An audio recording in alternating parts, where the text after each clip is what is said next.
Ginyu Tokusentai.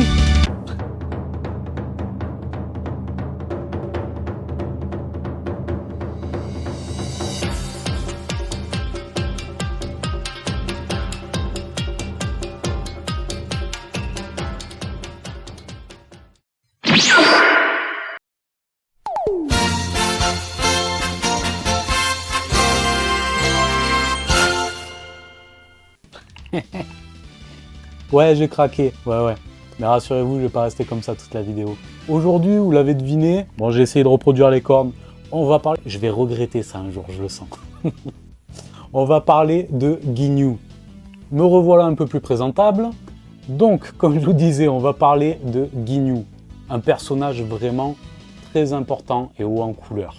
Donc Ginyu, le chef du commando éponyme, le commando Ginyu, chef des forces spéciales de l'armée du tyran Freezer. Il apparaît pour la première fois durant le tome 23 de la saga Dragon Ball, donc toujours édition pastel, je ne vais pas le repréciser à chaque fois, vous commencez à connaître. Après l'élimination de sa garde rapprochée, donc à savoir Zabon et Doria par Vegeta, et le vol de ses Dragon Ball par ce même Vegeta, Frieza décide d'appeler sa troupe d'élite. Donc Ginyu, Ricom, Barta, Jace, Guldo. Voilà, ces 5 guerriers d'élite qui forment le commando Ginyu. Et le moins que l'on puisse dire, c'est que leur arrivée est très haute en couleur. Ah ouais, c'est quelque chose. Franchement, ils vont arriver, Toriyama ne peut pas cacher son inspiration des Super Sentai. Clairement, c'est les Power Rangers. C'est magnifique. Un grand moment, et ça va déstabiliser jusqu'à Freezer lui-même.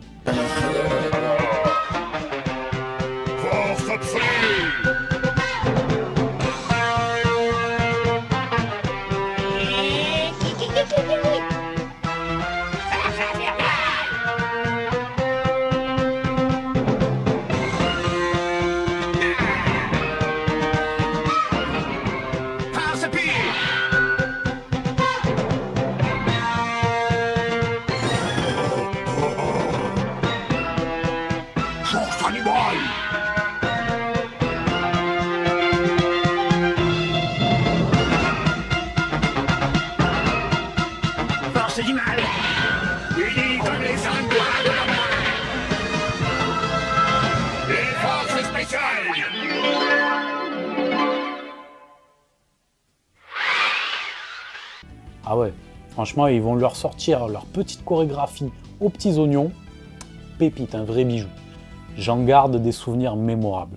Et ce sera vraiment les prémices d'une passion pour la danse de la part de Toriyama, j'ai l'impression, puisqu'il nous gratifiera après Ginyu de Greto Saiyaman et également de la danse bingo de Vegeta. On aura droit également à la danse de Saiyaman X1 et X2. Donc ouais, il y a de quoi faire niveau danse, il se régale à chaque fois. Mais ne vous y trompez pas, le commando Ginyu est réellement redoutable. Ah ouais, ils sont pas là pour plaisanter et ils font le taf. C'est pas pour rien que Freezer les a appelés. D'ailleurs, en voyant leur capsule arriver et en sentant leur énergie s'approcher de la planète Namek, Vegeta n'aura d'autre choix que de proposer lui-même, lui le fier prince Saiyan, une alliance aux terriens que sont Krillin et Gohan. Donc ils vont foncer pour essayer de récupérer les Dragon Ball que Vegeta avait cachés. Malheureusement, la troupe du commando Ginyu les devancera. Va s'en suivre un combat féroce et impitoyable où Vegeta va se faire rétamer par Ricom après avoir buté Guldo qui avait galéré contre Krillin et Gohan. Ricom s'occupe donc de Vegeta et Jace et Barta font de la figuration pendant que Ginyu est parti rapporter les Dragon Ball à Freezer. Bien évidemment, ce n'est pas aussi simple que ça puisque un Goku plus fort que jamais va débarquer sur la planète Namek et va leur sauver la mise. Mais Goku est trop fort. Goku enchaîne Ricom, Barta, il laisse fuir Jace et Jace va ramener le commandant Ginyu. Et là commence le véritable combat. Puisque Ginyu, l'air de rien, tient tête à un Goku qui n'a jamais été aussi fort.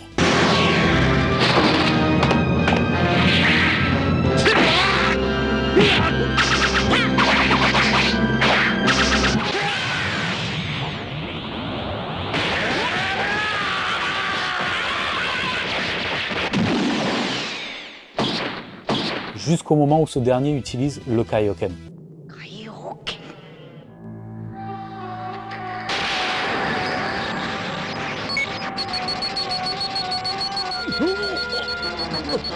Goku ne lui montre qu'une fraction de sa puissance, un échantillon, vraiment. C'est là que Ginyu se dit « toi tu me plais ».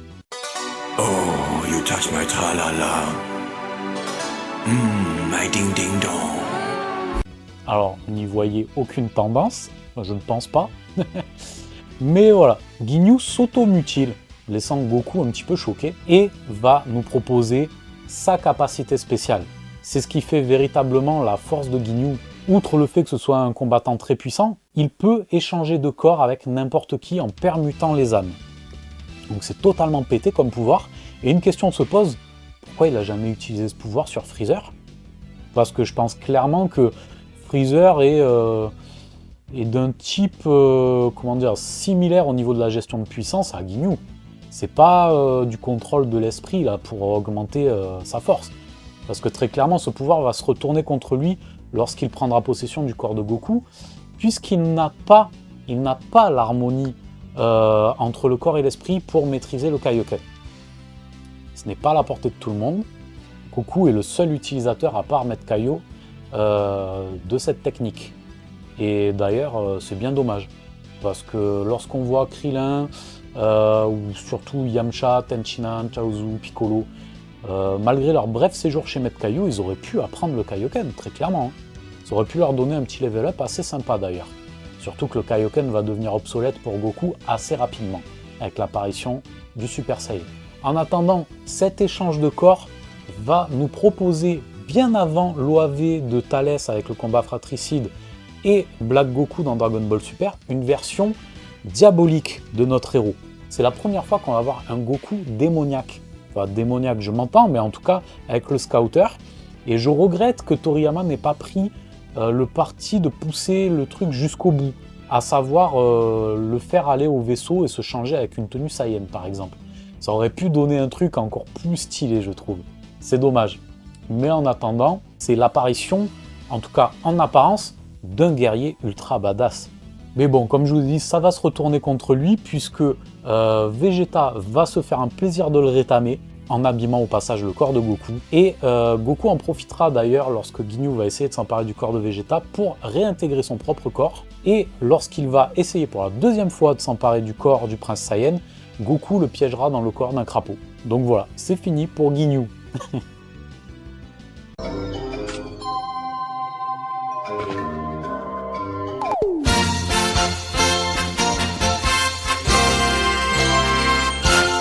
Alors pourquoi Ginyu? Comme je vous l'ai dit, déjà, premièrement, c'est un personnage haut en couleur. Sa capacité spéciale est totalement pétée. Moi, j'adorais dans les jeux DBZ, les Budokai 3, etc. Utiliser ce perso pour faire chier mes adversaires et leur chourer leur perso, quoi. C'était génial. D'autant plus que cette technique a permis un véritable twist scénaristique à ce moment du récit, puisque c'est un Goku trop facile qui revient après son entraînement draconien. Il débarque en étant totalement pété. Comme je vous ai dit, il enchaîne les membres du commando Ginyu sans effort, et il aurait même pété Ginyu s'il n'avait pas eu cette technique. Donc ça permet de mettre Goku hors course après que Vegeta ait abîmé son corps pendant un moment.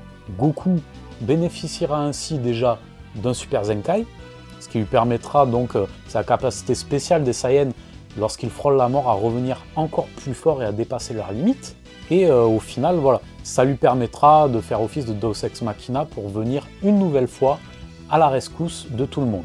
Donc voilà, c'est pour toutes ces raisons que j'adore Ginyu. Et petite particularité, c'est qu'il aura forcé Vegeta à proposer de lui-même une alliance. Et Vegeta, à partir de ce moment, excepté le passage où il va intégrer l'équipe des Majin, se battra toujours du côté de la Z-Team.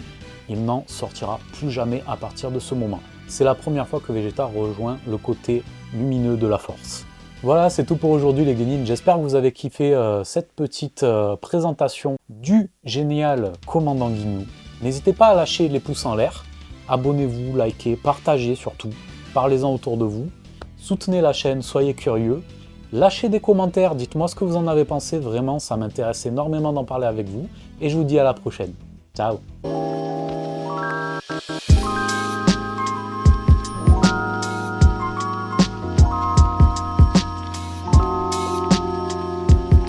Tu t'es abonné? Tu t'es pas abonné? Abonne-toi!